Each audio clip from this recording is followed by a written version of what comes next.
not kidding you. The amount of love that I received from them. Okay? The amount of love. So you're not the problem. It's the American beauty standard is the problem. So I dare you, book a flight out of the United States. And then when you come back, you're going to see how the level of confidence change in your whole entire life. Because this whole time you've been blaming yourself, thinking that you don't fit the American beauty standards, but it's not you. It's the standard of America. Book the flight, sis. Please book the flight, and you will see. All right, let me go get my credit card so I can book this flight. Let me get my wallet. No, Malika, tell us. Is that true? Is it better other places for Black women? Should we be booking flights to go someplace else to get? Absolutely. Absolutely. No, tell me what's the difference. Like, what? Why? How? So I'm about the foundation of how you grow up or where you grow up.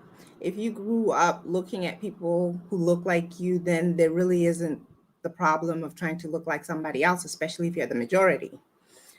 So the beauty standard is set by whoever is the majority, right? So I grew up right up until I was in my late teens around other Black people. We don't even call each other Black. We're just people. We're just people, right? I didn't become Black until I got to America in my late teens. And then that's when, you can see that happening around you, but it doesn't affect you as much because you've already had your foundation set in terms of who you are and how you feel about yourself. Now you can be under pressure. I remember one time I used to be a salesperson, and I worked in the corporate office, wore the suit and everything. And I used to have this long weave, lots of makeup and stuff. And I said to one of my friends, I'm thinking about just going natural. And they were like, oh no, you don't want to scare all the white people at your job, because I was the only Black person. And they felt like if I just became natural and had a little afro and no makeup, and it wouldn't go over that well. And I actually was inclined to agree. Interesting.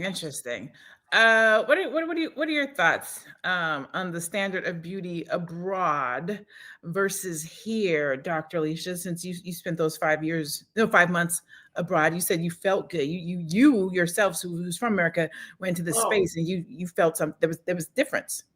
All around, I was instantly way more confident in my skills as a therapist, in my skills as a college professor, because everybody looked like me. All the smart college professors, social workers, they all look like me, and we all related to each other. It was beautiful, comfortable place that I never experienced here in America. Now, that video, she's in Mexico. I don't know. We don't know what people are thinking when they're like, you're so great, I want to take pictures of you.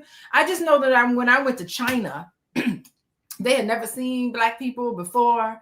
And if they saw Black people, they were coming and taking pictures of you without your permission. It was almost like you didn't know if it was like you were more of a novelty than they were like honoring and respecting your beauty, so you don't know what people are thinking. Because I'm thinking Mexico, okay, I don't know, they were in a more like Guyana or more Black CARICOM country or in an African country, then you would think a different way. So I don't know, but I love her perspective because she could have interpreted that situation any kind of way. She chose to interpret it like, I'm awesome. Who knows what people are thinking when they take pictures of you?